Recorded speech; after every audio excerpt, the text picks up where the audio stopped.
नमस्ते प्रणाम। मैं खेसारी लाल यादव। जितने भी हमें सुनने वाले, हमें प्यार करने वाले लोग हैं, सबको पैर छू के प्रणाम। और मैं आ रहा हूं सार्वजनिक छठ पूजा समिति के सौजन्य से रजौली सिरदला जमुयाय के मैदान में, नवादा जिला।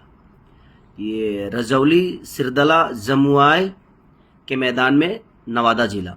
तो आप लोग अपना प्यार और आशीर्वाद देने के लिए कल यानी 1 नवंबर को मेरा कार्यक्रम है, ये नवादा जिला में रजौली में सिरदयाल जमुयाय के मैदान में। तो आप लोग आइए। और सार्वजनिक छठ पूजा समिति के सौजन्य से कार्यक्रम रखा गया है।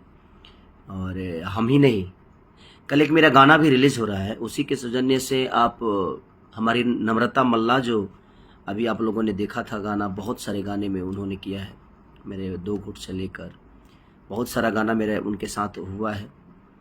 और कल वो भी आ रही हैं आप सबके उस मंच पे, और बहुत सारे डांसर ग्रुप के साथ आप लोग का प्यार पाने के लिए हम भी आ रहे हैं। तो कल आइए और अपना प्यार और आशीर्वाद दीजिए। Love you.